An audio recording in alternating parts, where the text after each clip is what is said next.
Monarda Bradburiana. That's a mouthful. No wonder we just call it bee balm. Hi, it's Lisa, and I like plants. You might wonder, why am I using the scientific name? Why don't I just call it bee balm? That's because bee balm and bergamot are just general terms that can mean 17 different plants. If I call my local nursery and say, "Do you have Monarda Bradburiana?" they will know I'm looking for this exact plant. If I ask for bee balm, they will have 10 different kinds of bee balm and probably not this one. Why does it matter? The other bee balm plants are not the same species. They're not the same color. They don't even have the same pollinators. The red bee balm, Monarda didyma, is pollinated by hummingbirds, so they are very different even though they are in the same family. So I'm going to refer to these plants by their scientific names to make it simpler, because otherwise it can get confusing really fast. What's awesome about this plant?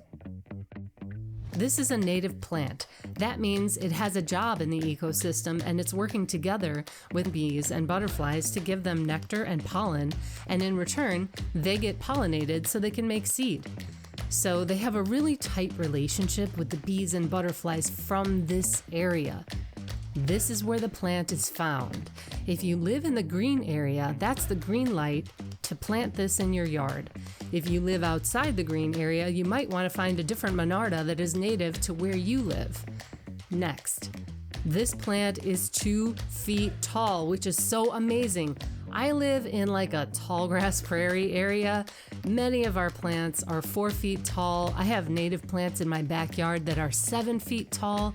And to be real, it can be hard to find a place for them if you already have a garden but want to start adding native plants. This is a plant you can give to your mom for Mother's Day. This is a plant you can tuck into a row of hostas. Speaking of hostas, this Monarda blooms in part shade. A lot of us have trees, and we're wondering, what can I put under this tree that is not hostas?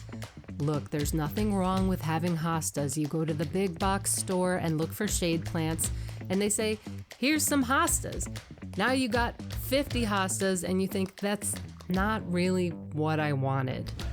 You can pop a couple of those out and plant Monarda Bradburiana instead, and it will give you blooms in June. By the way, it blooms during a time when nothing else is really blooming. We have daffodils and tulips in the spring, and then what? Nothing for 3 weeks. I don't want to wait for more flowers. I gotta put blooms out for these bees, because they're waking up and they're hungry. And they can't wait 3 weeks for coneflowers. Maybe I've got some dandelions in the lawn, but that's no replacement for these native blooms.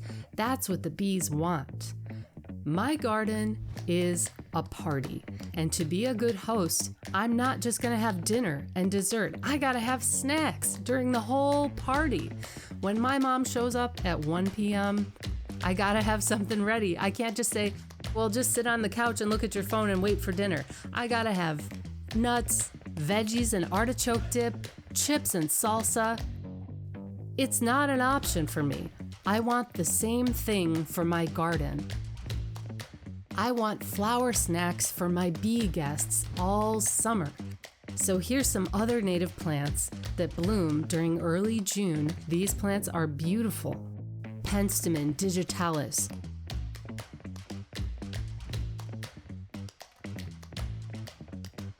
Tradescantia ohioensis,